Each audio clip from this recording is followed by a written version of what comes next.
mga kapuso, laking gulat ng isang pamilya sa lungsod ng Marikina na ilang araw na naglalamay dahil ang kaanak na inakala nilang patay na, buhay pa pala. Nakatutok si Rafi Tima Eksklusibo. Ilang araw nang pinaglalamayan ng pamilya Faildog ang bangkay sa loob ng kabaong na ito sa barangay Santo Niño, Marikina City. Buong akala nila, ito ang nawawalang uniko iho ni Mang Ricardo Faildog na si Junmar. Enero pa raw kasi hindi nagpapakita ang anak. Kaya na may matagpo ang pugot na bangkay sa Montalban, Rizal noong February 22. Inakala ng pamilya na siya na si Junmar. Ilang palatandaan daw kasi sa katawan ng anak, tugma sa natagpo ang bangkay. Maging ang tiyahin na nagpalaki kay Junmar, positibo siyang kinilala. Nakita ko siya talaga. Dahil yung palatandaan na balat niya dito sa dibdib, at saka yung ano niya rito sa may nunal, pareho. Pareho.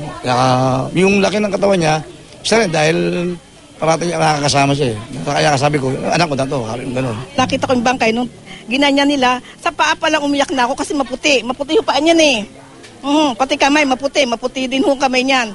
At nung sinabi kong menunal sa batok, yun na raw, positive na yun ang akin. Di inangkin ko, umiyak ho ako, katakot-takot na iyak.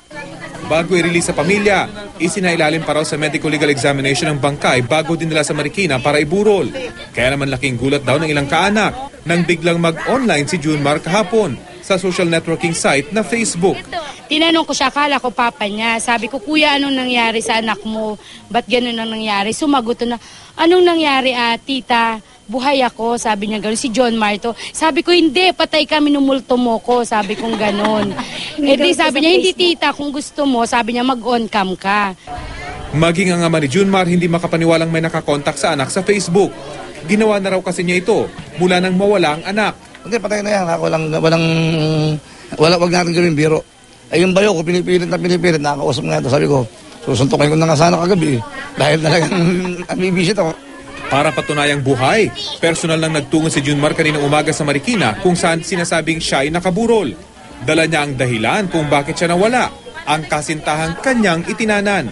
Nagulat ka ba? Ano yung naramdaman mo nung sinasabing pinaglalamayan ka na? Natawa kasi kitang-kita andun ako boy na boy tapos naglalamay sila ng iba. Pero natakot din kasi kung gano'n kaya totoong mangyari sa akin.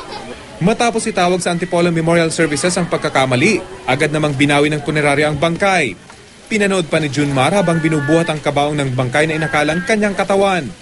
Giit ng punerarya, dumaan sa proseso ang pagbibigay nila ng bangkay sa pamilya Faildog. Positibo raw itong kinilala ng pamilya. At sa halos 3 linggo nitong nakalagak sa kanilang morgue, walang ibang nag-claim dito kundi ang pamilya Faildog. Pero hindi pala ito ang unang pagkakataon na nangyari ito sa kanila. Pangatlo na raw si Junmar sa inakalang patay, pero kalaunay lumutang. Doon sa unang 2 beses talagang wala nag-claim? Wala. Ganun nga, pinapalibing na lang namin. Sa kaso nito ngayon, anong gagawin nyo? Pinapalibing na lang. Para tapos na, wala na magano. Pero mga ilang araw, ilang buwan nyo hintayin? Hintayin mo na mga kaya mga once man lang, yung 1 month.